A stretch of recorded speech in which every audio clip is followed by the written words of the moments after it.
got a game for you today, and this was a online game that I played with White, and an opening that I honestly get tired of playing against. There's a handful of openings that I find that they're super easy to play. They're openings for players of all levels, and they have a structural orientation, which makes it I just need to know how to get to like move 6, and then I have a reasonable position. I think that those positions are typically very solid and good, but they're very boring to play against because there's not a lot of finesse and extra and calculation there. So I try to get off the beaten path when I can when playing against those openings. And you'll hear me complain from time to time about certain lines. I just get bored with, say for instance, as an author of the French defense, if I play the French against a lower rated player, 9 out of 10 times I'm getting the exchange variation and I'm bored out of my mind. Even though I'm going to more than likely win the game anyway, against a much lower rated player, I'm like, I could have played an Alekhine, for instance, or anything to get an imbalance. But I digress. We're going to be taking a look at a game from the Tarrasch, Queen's Gambit Decline. And it definitely falls in that category of a bit boring for me, unless you have somebody like Scary Gary Kasparov playing it. And there is a reason why he dropped it as his main opening when he ran into Karpov. So you can take a look at Karpov's treatment of how to handle it, but I'm definitely going to be looking at something a bit different. First of all, the pure move order with how to get to the Tarrasch is going to be this way. And this is a line from 2021 where Carlsen was playing White, and he played this early D takes C5. And I was aware of this line because I can get it from some of my preparation with different move orders. Typically, knight e4 isn't as good. Knight a4 has extra ideas. And the only book that I looked at for Tarrasch players recommended b5 here.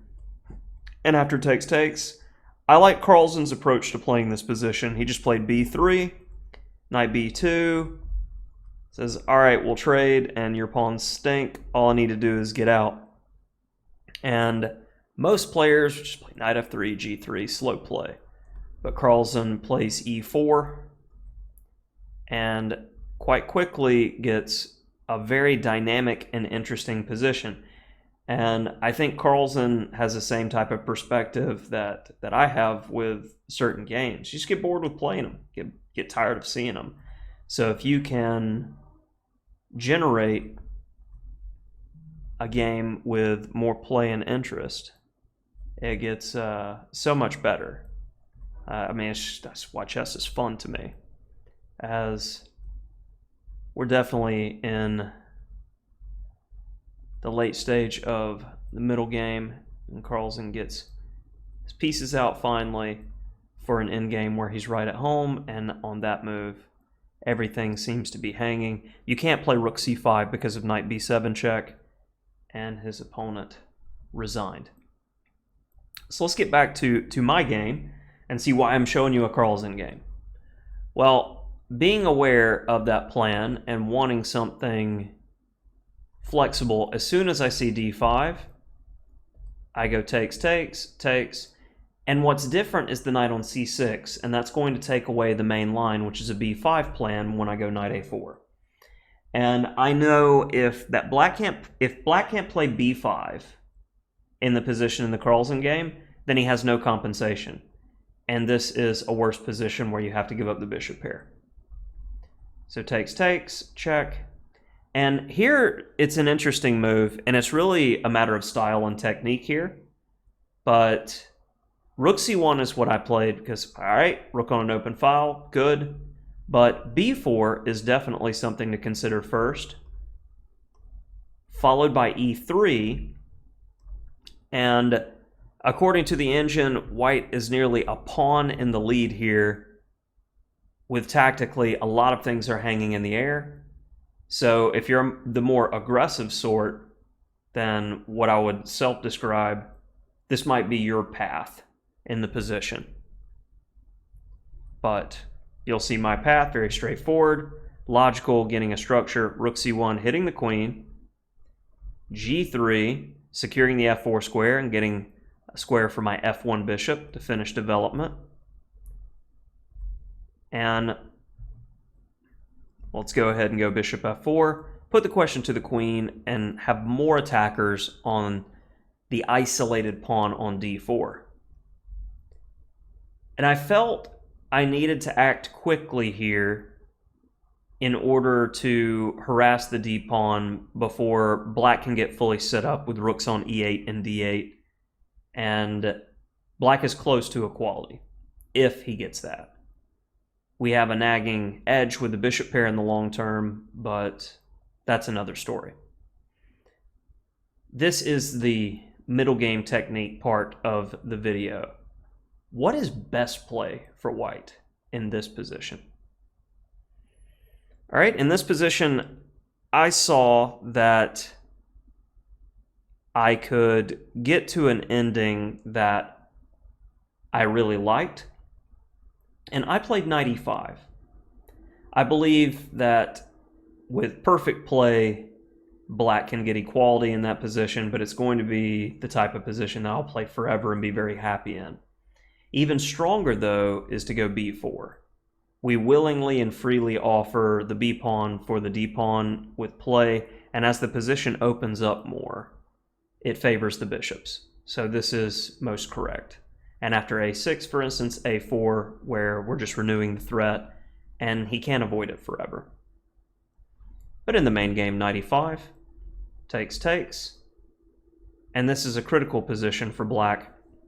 And this is normally, especially in a quick game, where your opponent is going to fall apart, as it's hard for a human to deal with all of the looming threats. Best play is rook d8, takes, queen d3, blockade the pawn so there's no push, and bishop f3.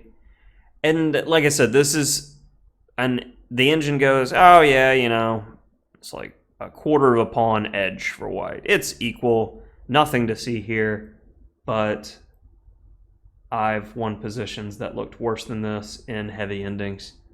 This is the type of game 6 from the World Championship. You got to grind forever and eventually break your opponent.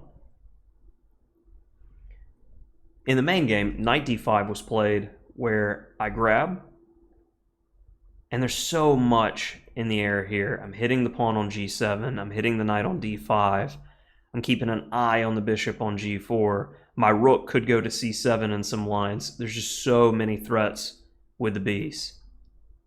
Rook fd8. Now, I want you to be critical here if you're a pause your video type person and try to find best play to end the game as efficiently as possible.